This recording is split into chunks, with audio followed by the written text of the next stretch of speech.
Welcome to everyone. Our Alumni in Action series today features two Elon graduates and a faculty member. Both our Elon graduates are successful business leaders and innovative folks, and I'll introduce each of you quickly.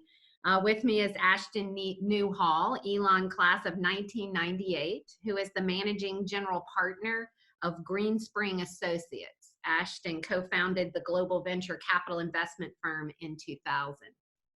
Also joining me is Kathy Niven, Elon class of 1989, who is the president of Biscuitville, the regional fast food chain all Elon students have come to love, and has more than 55 locations in Virginia and North Carolina, including one right here on Elon's campus. We also have Dr. Brandon Sheridan, assistant professor of economics here at Elon. His primary research interests involve the intersection of international trade, education, and economic growth. So thank you all for being with me today and for talking to our Elon community. First, I'd like just to hear how the coronavirus, just a general put our toe in the water here and share how coronavirus has impacted the work you're doing. And so Kathy, we'll start with you, and then Ashton, and then Brandon. Yeah, I mean, for everybody, not just the food industry, it's taught everybody flexibility. And I think flexibility has been the name of the game for us. But from an impact perspective, certainly closing our dining rooms just put us into a completely different operating model. And so for us, the dining rooms account for about 30 to 40% of our business. So right off the start, in March, when we closed those dining rooms, we immediately were put into a position of being really nimble and flexible and trying to figure out how to make up for the revenue that we were losing through the dining room. So it affected us in obvious ways from an operational perspective, but even from a people perspective, we had to, like everybody, completely rethink how we work and when we work. And so it was very impactful. One thing that I've been with the team here, we're talking about things we're learning about ourselves. So I'm curious, is there one thing you've learned about Biscuitville that wasn't really on your radar, but now is? That's a great question. I mean, golly, there's so many things I could think about. One is having the right people in place when something like this happens, which we were really, really lucky to have completely reorged the company last year, and it's been a year recruiting top talent. So when this hit, we'd had a new leadership team, but they had been with the company long enough to really recruit it. So I would say for us that we had the right people in the right places at the right time. So that had been very helpful, all the way down to the operating level at the restaurants. We'd really spent a lot of time this year getting the right talent running the restaurants. So that was extremely, we were certainly grateful for that. I think from a leadership perspective, what we've learned is, like I said, flexibility and the ability to make really quick decisions. And we tend to be a brand that sort of measures 3 times and cuts once. And we had to learn that instead of the 80-20 rule, it had to be almost a 60-40 rule. Things were just happening so quickly. And there were more. Those are probably 2 of the big takeaways. Yeah, that's good. I do think those lessons about teams and talent and legacy, right? People who know the business from the bottom up really help us in a crisis. What about you, Ashton? What's changed for you? How's life now? I watch the financial world all the time. It's chaos. Yeah. I mean, I think the biggest thing for our business is what we do fundamentally is look for managers or companies that we think are going to be a part of financing some of the businesses that can change the world as we know it. And increasingly, those businesses have been more further afield than when I got into the business, where it would have been mostly a US-centric phenomena. And so that has brought us further afield in the pursuit of finding those companies. And I would say that a lot of that, they used to say in the revolutionary times, you don't want to fire until you see the whites of their eyes. And I think, many people who invest in risky things felt like that was something that had to be done face to face. And what it's made remote learning, it's made remote business acceptable, right? In a way that it was not before. And so how do you reorient your organization from a technology or a process point of view to be able to execute in the way that you did is what we've spent a lot of time doing. And then how can you leverage technology to communicate just like we are, one to many, both internally and externally. Yeah, that's interesting because I do feel like the world, the global, just your thoughts on that resonate because I feel more connected globally because we're all going through the coronavirus together, and that has made my world feel smaller in many ways because we're facing a common enemy, I guess, is one way to describe it. Brandon, you have expertise in international, the economy. What are your thoughts? So thoughts about maybe like how businesses change and things like that. It's been really, I guess interesting might be the best word to use to watch, to watch everything happen. I don't know that, just seeing how much supply chains have changed, is something that you just don't sort of fathom these types of disruptions, in the economy, and nobody has a plan for that. Right. And so watching everybody sort of scramble at the last minute, has been kind of heartening to see the places that have done well and that have succeeded with that. But at the same time, it's hard to think about, those that are left behind and people that, might be suffering just because of everything that's going on. So, internationally and globally, it is interesting that we're all sort of in this together, as you said. I think that is something that shared experience can be helpful, but at the same time, you still have that sort of underlying everybody's psyche. And so getting back to anything close to normal is hard with that as the backdrop. Well, Ashton, I'm curious about when you look at the future and you're thinking about the macro issues that are going to define our future economy and our future business life, what comes to mind? I think in the short run, unemployment obviously is something that I think is concerning to all of us, given the magnitude of what we're experiencing here in the U.S. In the long run, one of the things that I think has been proven through this cycle is the role that private enterprise can play as a solution to what ails us. And in many ways, I mean, it's just extraordinary to see distilleries that are turn their plants away from selling liquor into selling cleaning supplies, and in our world, we're just seeing so many entrepreneurs that are morphing their businesses and evolving their business models to be a part of the solution to whatever ails us societally. And so I think in the long run, I think the power of innovation and the role that can play is something that I'm really enthusiastic about. And from that, I think, you'll see job creation and some of the things that'll be the solutions to some of the short-term challenges we're facing. It is impressive when you hear the stories of people transitioning their small businesses into making masks or making whatever the need, that they can do that so quickly. And we're able to respond. And there's some self-reliance in that, right? We have a local company here in Alamance County that switched gears and is helping with a piece of the ventilator equipment that's needed and was able to redesign their company quickly and do that. It's powerful when you think about that. Yeah, we have a business called Xometry that we backed here in Maryland. And what they do is they're a marketplace for 3D printing. So if you think about it, there's been a huge disruption, as everybody was saying, to the supply chain. And what you have is folks that have 3D printers at home. And how do you harness the power of the individual production capacity to meet the needs of hospitals all over the country? And it's just anecdotes like that are in every state of the union that are just amazing. Yeah, that's power, collective power, right? The strength of the technology that we have to be able to do that. Interesting. Yeah. Well, Brandon, I know you're thinking about, and you were teaching this semester, were you in the class discussions having macro views? Oh, absolutely. So it's one of the courses I'm teaching is an intermediate macro theory course. And so the whole course is built around, here's sort of what traditional macro theory would tell us happens in all these different scenarios. And then we also would go and look at the empirical side and look at the data. And I would have students collect data.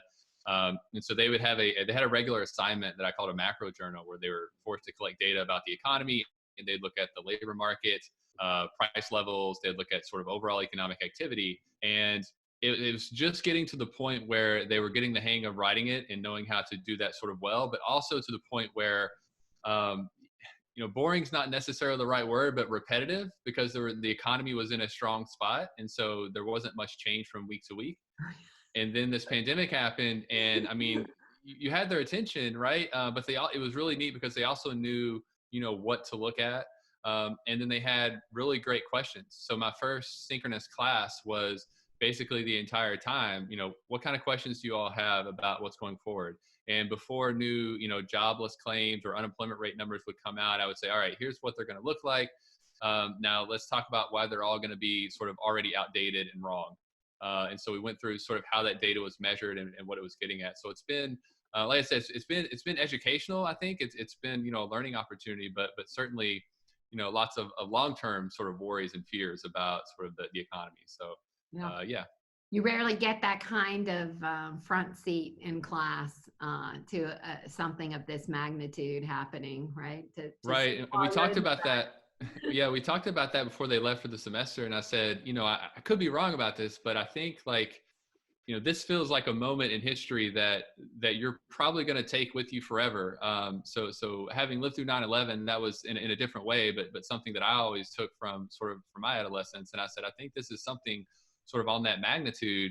And so I think it's important that we sort of pay attention to what's going on. And then we got back to regular classes. I said, part of my way of sort of dealing with maybe the anxiety that maybe some of your families are going through with this is to think about, what are some ways that we could think about framing the problem as something that we can fix. And so diagnosing it into its little economic parts and then talking about the solutions and possibilities for that has been helpful. So Kathy, I know as the CEO that you're thinking about employees, you're thinking about the quality of their lives, about each of those important critical pieces when you're making decisions for Biscuitville and how you're going to proceed. I'm curious about the restaurant industry, the culture of eating out. I know you're probably giving that lots of thought. So have you, when you look at not necessarily your company alone, but when you just look at the phenomenon of restaurants in the United States and the critical small businesses they are, do you have some thoughts about the outlook there? Well, I think like always, culture is going to trump a lot more today than ever. And what we've noticed as a leadership team and as a company, and sort of back to what has been said already, the rules of engagement have changed, right? Because nobody knows all the answers, the strict boundaries we typically operate under as companies have been very relaxed, right? So from working at home to just really for us, everything, having to try to create double drive-through lines in a restaurant with an operator who's never done that before.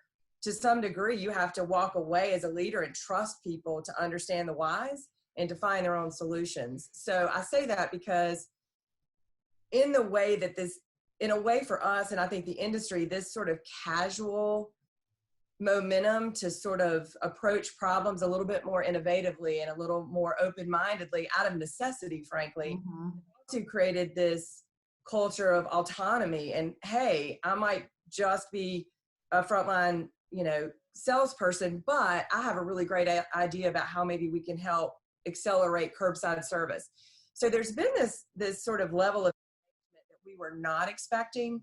So I think brands who have been able to sort of stop, and I read a great article that talked about letting the inmates run the asylum, and it really hit me at the right time. And basically it was, you've got a lot of smart people working for you. Let them be the innovators. And so I think the brands who have proven to be innovative and open-minded and a little bit more nimble and supportive of just do the right thing, make the right decisions, brands who are empowering people to be part of the solution, are going to come out of this, I think, ahead, and they're going to attract talent more.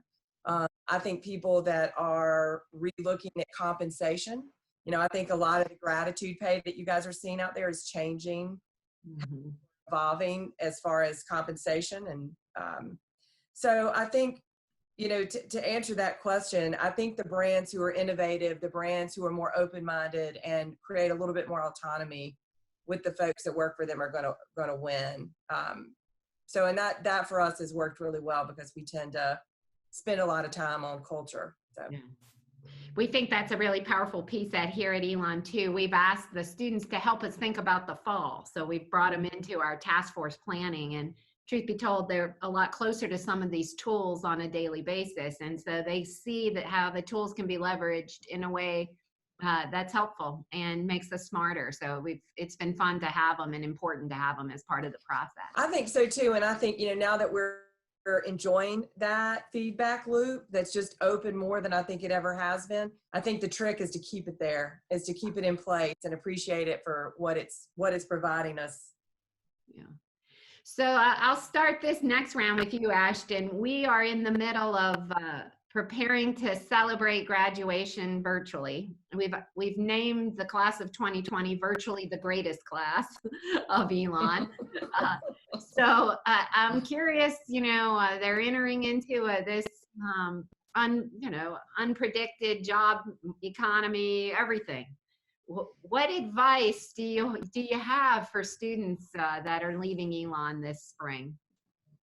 Yeah, well, let me say first, long live Elon, obviously, as it relates to the graduation. But one of the things that Elon really taught me is this appreciation for other cultures, the ability to go travel and experience so many different ways of looking at the same thing, frankly. And the Japanese actually have this concept called ikigai. I don't know if you've heard of it, Dr. Book, but basically it's their secret to a long life and a happy life. And if I had to distill it, imagine 4 concentric circles. The first circle is what do you love?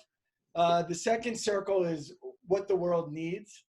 The third circle is what you can be paid for. And then the fourth is what you're good at. And in the middle of that is ikigai. And so I think the great thing great opportunity for Elon grads today is that they get to be the change that they want to see in the world, either through the companies that they could go start tomorrow, or by being a part of something that can cure what ails us societally. And I think that's what Elon has been so good at preparing me to be able to do, and I think so good at preparing so many generations of folks, frankly. That is so good. I'm going to remember that. And I love the balancing of that, right? So the Japanese recognizing that it's in the middle of all of that. So yeah. I love that. What about you, Kathy? What's your advice to the spring graduates? Well, I love Ashton, so it's going to be hard to trump the ikigai. That's pretty. I'm going to stay really simple and just say that was a great question, and it's a fun thing to think about. Like, what advice of all the things in the world? What do you advise? But for me, it's just life is just too short not to be happy with what you're doing. And so I think, as much as future employers would probably hate to hear me say this, I see a lot of people stay in roles that they're really ultimately not happy with, and they get used to it. And I think that when you find that right fit, you just accelerate your development. You accelerate so many things that are important, I think, for us. And so I would say, don't stop moving around until you find the right place. But when you find the right place, you really need to stop and be grateful for it and appreciate it, and be, a mentor and an ambassador for people who may not recognize how great it is. Yeah. We haven't looked around. So for me, it's just we work a lot in our lifetimes. It's work. Make it happy. That's right. Right. That's good. Brandon, what about you? You get to see him up close and personal. So I think I've been thinking about this, and given the time that we're living in now, I think of 3 things primarily. So first is to take care of your physical and mental health. I think first and foremost, I mean, nothing else is going to work out if you're breaking down. And so I think really prioritizing that in whatever fashion works for you is going to be important. From a practical perspective, I think that our professional development center is, one of the best, bar none. And I know that they've been working really, really hard these past few weeks with students. And I would say just to continue to reach out and talk with them, if there are some struggles, navigating the economy in the next few weeks. So I think that's really important. And then after that, once those things are sort of checked off the list, I think continue to learn. So beyond teaching you, a certain skill set, the value of college is that you learn how to learn. And so whether that is, keeping up on the news in your sort of area of expertise that you're trying to develop, or whether you're, taking an Elon next course and trying to learn a new skill, just whatever you can do to sort of stay relevant and stay current would be great. Really great thoughts, really, by all three of you. And it's interesting when you think about an Elon education, as Brandon said, lifelong learning, and that you can really hear in both of Kathy and Ashton, your remarks, that you really are in this moment of learning. That was unexpected, but it's allowing you to Absolutely. keep extending, right? All over again. That's why, just keep learning. So, well, it has been great to have you here. Thank you for joining us for our Alumni in Action series. It's been great to have you. Thank you. Thank you, Dr. Buck.